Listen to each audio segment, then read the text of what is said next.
to go. Not yet. I ain't finished my cooking. Come on in the kitchen and help me finish. Cook? Old woman, I do not cook. Well, I ain't done with the cooking yet, and you're here. I need some extra hands, even if they bony ones. Come on in here and help me finish this cooking.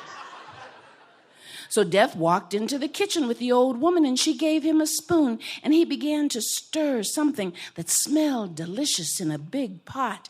And when he had finished stirring, he helped the old woman to cut up fruits and vegetables and place them on long platters. He went into the other room and helped her to spread the tablecloths, bring in the platters, set down napkins, knives, forks, and spoons, plates, bowls, and glasses. And when the tables were set and the food was all done, Death held out his hand and said, "Old woman, it is time for you to go." Not yet. I got to get into my party dress because company will be here soon, and I need for somebody to stand at the door and greet folks as they come in. So you stand at the door, and if anybody knocks, you open up the door, you greet them, you welcome them, you tell them, "Come on in." Old woman, I do not do what I tell you to do. Death walked to the door. And the old woman went into her bedroom and closed the door. Death stood at the door until he heard someone knock. And then Death slowly opened the door. There stood a young woman and a young man, and they looked up at the one standing at the door. Death said, "Greetings. Welcome. Do come in." The young woman asked the young man, "Do you think we should go in?" The young man said, "Yes, it's Grandma's house. And I think he's smiling."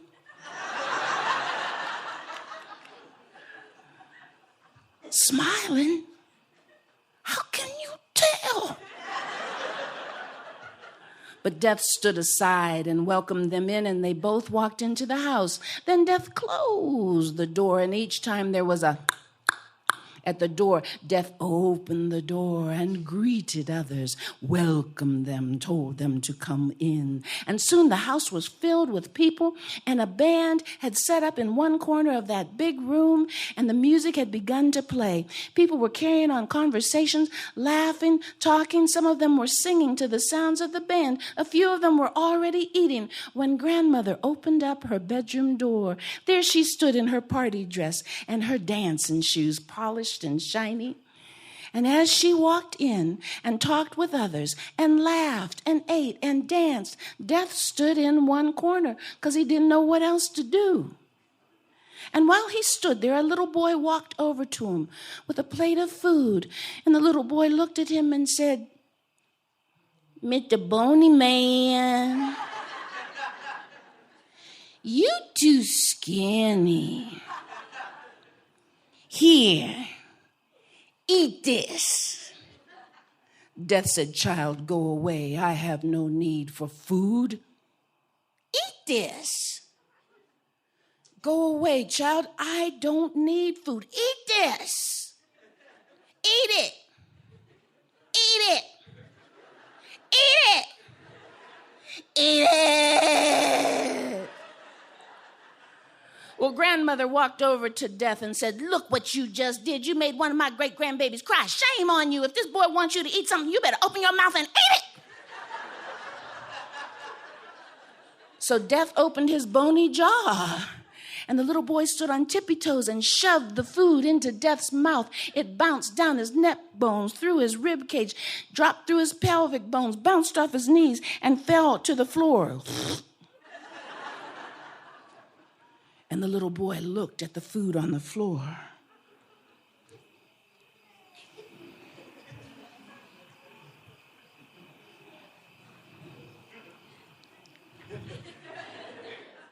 He went and got another plate of food. Here, Mr. Bony Man, eat this. And he shoved the food into Death's mouth, and once again it bounced down his neck bones, through his rib cage, dropped through his pelvic bones, bounced off his knees, and landed on the floor. And other children saw this. They began to fill small plates with food, run over to Death, and shove food into Death's mouth. And after a while, there was a pile of food on the floor. And that first little boy walked over to Death and said, Mr. Bony Man, here's some juice. Drink it. Well, Death took the glass and poured it down his bones, and it stuck to the neck bones and the rib cage bones and the pelvic bones, but it became a puddle with the food on the floor. And more juice was brought by more of the children, and they were giggling and laughing as Death became very, very sticky, and his feet began to stick to the food and the juice on the floor. Well, that noise made the children laugh, and Death tried to get his feet to move away from that messy puddle. And when he did, his knee bones knocked together.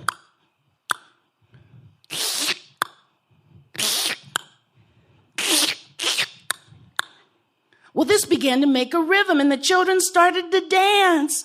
They were having a good time. And when the band heard the rhythm and saw the children dancing, they picked up the rhythm and they played to the rhythm of Death's bony kneecaps and sticky feet. And everyone began to dance with Death. Everyone was having a wonderful time. And that old woman walked toward Death, held out her arms, and began to dance around with Death. And after a while, the party was over. The band left. Everyone left. And there were only two standing in that house, the old woman and Death. The old woman said, I want to thank you for letting me have my birthday party. This was my 99th birthday. But since it's over, I guess it's time for me to go. And she held her hand out to Death. And Death said, no, old woman, this was too much fun. We have to do this again. I'll see you next year. And Death returned for the old woman's 100th birthday, and the next birthday, and the next birthday, and the next birthday, until the old woman felt tired and felt that it was time to go. Death held out his hand, and the old woman took it, and she was not afraid. Nor were her children, or her children's children, or her children's children's children, or anyone in that small community in the hills, for they had all danced with Death.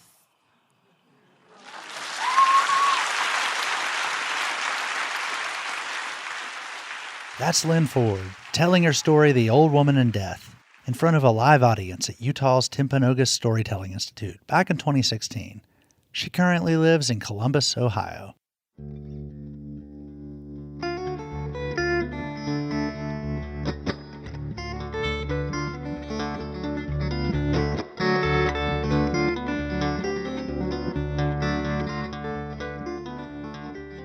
Today we've heard from several children's storytellers, and they've all talked about the power storytelling has for people generally, whether they're children or grown-ups. Yeah, and this episode has been a fun opportunity for me to think about one of my favorite books as a kid, Caesar's Blue Ribbon. And it's a book that honestly I don't even think exists anymore, but it's about a little ranch pony and this little girl, and they go to the big horse show and they win the blue ribbon against all odds, against like all the classy show ponies. Mason, what's your favorite book from being a kid? I think my favorite is Home for a Bunny, with words by Margaret Wise Brown and art by Garth Williams. I love the story as a child, and as a grown-up, I love the interplay between the words and the rhythms of the story. It's just a beautiful book.